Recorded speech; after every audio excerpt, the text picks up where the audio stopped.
আসসালামু আলাইকুম ওয়া রাহমাতুল্লাহি ওয়া বারাকাতুহু। এ হলো আমাদের সূর্যমুখী নদী খাল। এটা হলো মেইন খাল। এখান থেকে দিক থেকে পানি জোয়ারে খালে ভরে যায়।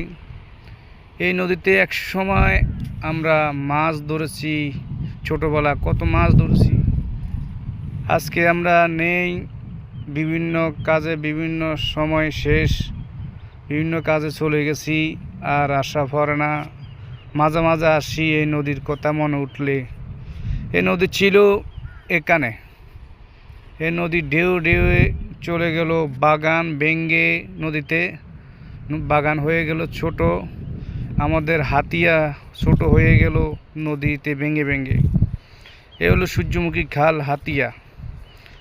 আমরা এখানে এক সময় কত সময় কাটাইছি, কত লার্কি জ্বালার জন্য এই বাগানের লার্কি টোকাইতাম, লার্কি খুঁজতাম, পানির বাসায় লার্কি নিতাম, মাথাত করে লার্কি নিতাম। সে দিনগুলো কোথায় গেল? এমন একটা নদী কোন সময় ভেঙে ভেঙে, কোন সময় ঝড় উঠে, কোন সময় চিডর হয় বলা যায় না। কাকে পানিতে আল্লাহ ডুবাই মেরে ফেলে, কাউকে আল্লাহ সাগরে মারে ফেলে। কোন সময় কে মাটিতে নিচে চলে যাবে, এই পৃথিবী ছেড়ে চলে যাবে, কিন্তু পৃথিবীর জায়গা থেকে যাবে। আমরা কেউ পৃথিবীতে চিরস্থায়ী নয়, একদিন সবাইকে চলে যেতে হবে। আসসালামু আলাইকুম ওয়া রাহমাতুল্লাহি ওয়া বারাকাতুহু।